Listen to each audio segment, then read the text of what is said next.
안녕하세요. 사연 읽어주는 남녀, 옌 이야기입니다. 오늘도 와주셔서 감사합니다. 오늘의 사연 시작하겠습니다. 저는 30대 직장인입니다. 저에겐 3년 동안 연애한 남자친구가 있어요. 남자친구는 잘생긴 외모에 키도 크고 딱 제 이상형이었고 제가 먼저 대시를 해서 사귀게 되었습니다. 사귀는 동안 남자친구에게 잘 보이기 위해 선물 공세를 많이 했어요. 남자친구도 제가 준비한 선물을 받을 때면 고마워하고 행복해했죠. 남자친구의 직업은 자산관리사였고 연봉도 꽤 높은 편이었어요. 그리고 남자친구는 가족들과 강남에 있는 신축 대형 아파트에 살고 있습니다. 남자친구의 아버지는 건물을 여러 채 갖고 계신 건물주였어요. 인물, 직업, 성격, 집안, 뭐 하나 빠지지 않는 남자친구는 누가 봐도 탐나는 신랑감이었습니다. 저는 그런 남자친구를 정말 많이 사랑했어요. 3년쯤 연애했을 때 남자친구에게 결혼에 대해 진지하게 이야기를 꺼냈죠. 오빠, 우리가 만난 지 벌써 3년이야. 우리 결혼하기엔 이미 나이도 꽉 찼고 어차피 결혼할 거라면 하루라도 빨리 결혼해서 같이 살자. 정미야, 오빠는 돈 좀 더 모아서 결혼하고 싶어. 오빠가 3억 모았고 나도 1억 모았으니까 둘이 합쳐서 하면 되지. 그리고 모자란 건 부모님께 조금씩 도와달라고 하자. 오빠는 조금 뜸을 들이다가 결심했다는 듯이 말했습니다. 그래, 알겠어. 그럼 부모님께 우리 결혼하겠다고 얘기 드릴게. 처음엔 결혼에 관심 없던 남자친구도 제가 자꾸 조르자 결혼하겠다고 하더군요. 저는 오빠와 드디어 결혼할 수 있다는 생각에 너무 행복했어요. 3개월 후 저희는 각자 부모님께 결혼 의사를 말씀드리기로 했습니다. 저희 엄마도 제가 남자친구와 결혼하겠다는 얘기를 듣고 엄청 좋아하셨어요. 저는 엄마와 함께 아빠를 모신 납골당에 가서 아빠께도 결혼 소식을 알리기로 했습니다. 저희 아버지는 제가 고등학교 시절 갑작스런 심장마비로 돌아가셨어요. 건강하시던 분이 갑자기 돌아가시는 바람에 엄마가 무척 힘들어 하셨죠. 그래도 다행히 아빠가 물려주고 가신 돈이 넉넉해서 엄마와 저는 경제적 어려움 없이 잘 살았습니다. 결혼식장에서 아버지 손을 잡고 입장할 수 없다는 사실에 아빠가 보고 싶고 그리워 코끝이 찡해지더라고요. 하지만 제가 울면 엄마가 대성통곡하실 것 같아 눈물을 꾹 참고 납골당에 다녀왔어요. 저희는 본격적으로 결혼 준비를 하기 시작했어요. 예식장을 먼저 예약하는 게 우선이라 예식장 투어를 다니는데 정말 마음에 드는 곳은 너무 비싸더라고요. 그래서 전 적당한 가격선에서 예약을 하자고 했죠. 그런데 어느 날 남자친구와 데이트를 하기 위해 만났는데 저를 어딘가로 데려가더라고요. 남자친구의 차를 타고 도착한 곳은 다름 아닌 일전에 너무 비싸서 예약하지 못했던 최고급 예식장이었어요. 저는 남자친구에게 여긴 왜 온 거냐고 물었고 남자친구는 일단 들어가자고 하더라고요. 예식장 직원이 나오더니 예식장의 이곳저곳을 보여주는데 정말 너무 좋았습니다. 여기서 결혼할 수 있다면 정말 좋겠다는 생각이 들었죠. 정미야, 여기 마음에 들어? 너무 좋아. 근데 여기 너무 비싸잖아. 여기 마음에 들면 여기로 하자. 오빠가 예식장비 전부 낼게. 돈 걱정은 하지 말고. 정말? 오빠 고마워. 사랑해. 저는 뛸 듯이 기뻤고 경제적으로 듬직한 오빠가 너무 고마웠습니다. 저는 그날 행복감에 젖은 채 데이트를 마치고 집으로 돌아왔어요. 그러다 남자친구에게 연락이 왔죠. 정미야, 예식장 예약비가 500만 원이라는데 예약비만 너가 입금해 줄래? 나머지는 오빠가 다 알아서 할게. 전 예약비 정도는 제가 내는 게 마음이 좀 편하겠다 싶어서 흔쾌히 그렇게 하겠다고 했습니다.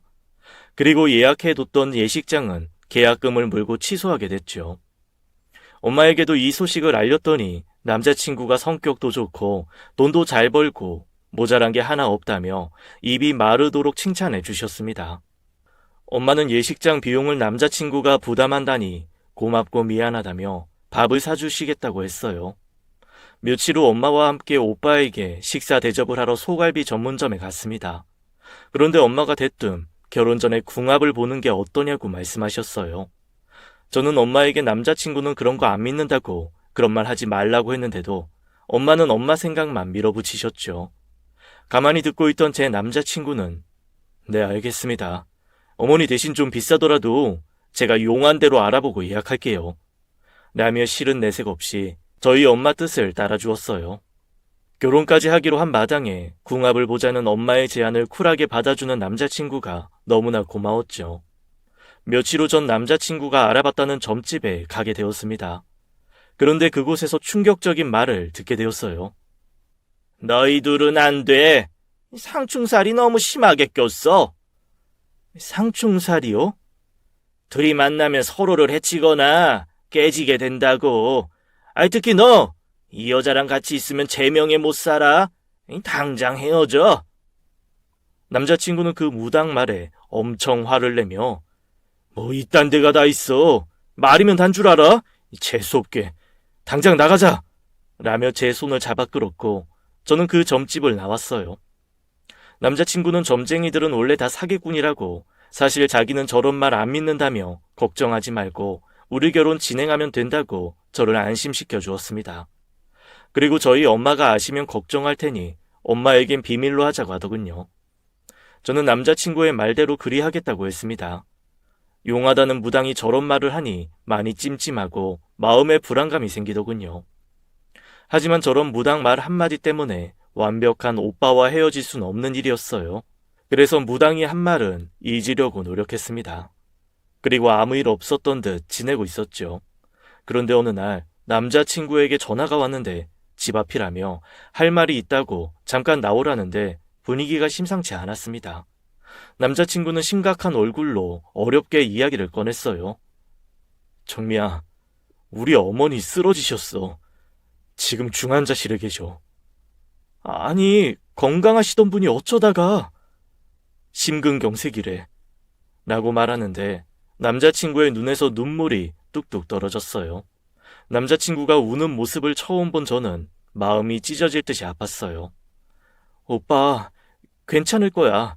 금방 좋아지실 거니까 너무 걱정하지 말자. 곧 있으면 우리 상견례인데 어머니 때문에 미뤄야 할 것 같아. 어쩌지? 상견례야. 나중에 천천히 하면 되지. 오빤 그런 거 신경 쓰지 말고 어머니 잘 챙겨드려. 알았지? 저는 남자친구를 안아주며 안심시켜 주었습니다. 그날 집으로 돌아오는데 갑자기 무당이 한 말이 생각났어요. 혹시 나 때문에 오빠네 어머니가 저렇게 되신 건 아닐까 하는 불길한 생각이 들었죠. 하지만 그런 건 미신일 뿐이라며 스스로를 다독였어요. 어머님이 장기 입원을 하시는 바람에 저희 상견례는 무기한 미뤄지게 되었습니다. 어머님 입원실에 병문안을 가려 했지만 남자친구 어머니께서 누워있는 모습을 저에게 보이기 싫으시다며 건강해지면 만나자고 했다네요. 그래서 전 하는 수 없이 남자친구 편에 선물과 편지만 종종 보냈습니다. 하지만 남자친구는 어머님이 결혼 준비는 계속 진행하라고 하셨다며 신혼여행이며 드레스며 고르러 다니자고 하더군요. 돈 잘 버는 남자친구 덕에 신혼여행도 최고급으로 예약하고 드레스도 다른 데보다 꽤 비싼 샵에서 고르기로 했어요. 드레스를 고르러 간 날 샵에 도착해서 드레스를 고르는데 태어나서 이렇게 예쁜 옷들은 처음 입어봤습니다. 반짝반짝 빛나는 드레스를 입어보는데 제가 마치 공주라도 된 기분이었어요. 드레스를 입고 나오면 남자친구가 사진도 찍어주고 예쁘다고 칭찬도 해주니 너무 행복했습니다. 두 번째 드레스를 입고 나왔는데 남자친구가 어딘가 불편한지 표정이 안 좋더라고요. 괜찮냐는 말에 남자친구는 괜찮다며 다음 옷도 입어보라고 했죠. 저는 마지막 세 번째 옷을 입어보고 나왔어요. 그런데 그때 남자친구가 복통을 호소하며 쓰러졌습니다. 저는 너무 깜짝 놀라 119에 전화를 걸었고 도착한 구급차를 타고 인근 병원으로 가게 되었죠. 응급실에 도착한 남자친구를 보며 걱정되는 마음에 눈물이 자꾸만 났습니다. 남자친구는 저에게 이런 약한 모습 보이기 싫다며 혼자서 검사받고 갈 테니 집으로 돌아가라고 하더군요. 전 걱정되는 마음에 그럴 수 없다고 했지만 남자친구의 단호한 모습에 어쩔 수 없이 병원을 나오게 되었습니다. 병원을 나와 집으로 돌아가는데 또 무당의 말이 떠올랐어요. 남자친구와 제가 만나면 남자친구가 제 명예 못 살 거라는 말이 자꾸만 생각나서 제 마음은 점점 불안해져 갔죠. 저는 집으로 돌아와 매일매일 남자친구에게 전화해 결과가 나왔는지 물었어요. 그렇게 며칠이 지난 어느 날 남자친구는 할 말이 있다며 집 앞으로 찾아왔습니다. 어두운 표정으로 한참을 망설이다 종이 한 장을 내밀더군요. 그건 바로 진단서였습니다. 정미야, 나 위암이래. 우리 결혼 접자. 그리고 너희 어머니께도 내가 직접 말씀드릴게. 저는 남자친구에게 결혼을 미루고 치료부터 받자고 했지만 남자친구는 제 말은 아랑곳하지 않고 저희 엄마를 찾아갔습니다. 어머니, 죄송해요. 정미 끝까지 책임지고 싶었는데 아픈 몸으로 정미랑 결혼하는 건 아닌 것 같습니다. 저희 헤어질게요. 라고 했죠. 저희 엄마는 이게 대체 무슨 일이냐며 놀라셨고 저는 남자친구 옆을 끝까지 지키겠다고 울고 불며 매달렸습니다. 하지만 남자친구는 네가 이럴 줄 알고 나 미국에 가서 신약 치료 받기로 했어. 라고 하더군요. 저는 그 자리에 주저앉아 목 놓아 울었습니다. 그 후로 남자친구는 제 전화도 문자도 모두 받지 않았어요. 한 달쯤 시간이 지났을 때 남자친구에게 문자 하나가 왔습니다. 지금 미국으로 가는 비행기 아니라며 치료 잘 받고 오겠다는 문자였죠. 그러면서 오빠 기다리지 말고 다른 남자 만나서 결혼도 하고 행복하게 살길 바래. 그게 오빠의 마지막 부탁이야. 라는 마지막 말을 남긴 채 떠났습니다. 저는 오빠가 떠난 후 제 주변 삶을 정리하기 시작했어요. 그런데 결혼식을 진행하며 예약했던 곳에 취소를 하려고 전화를 돌리다가 충격적인 사실을 듣게 되었습니다. 불명 오빠가 제 이름으로 예약을 했다고 했는데 예식장, 여행사, 드레스샵, 스튜디오 등 어느 한 군데도 제 이름으로 예약된 게 없다고 했어요. 저는 너무 놀라 이 사실을 엄마에게 알렸고 엄마와 저는 결혼 관련 업체를 돌며 일일이 다 확인하고 다녔어요.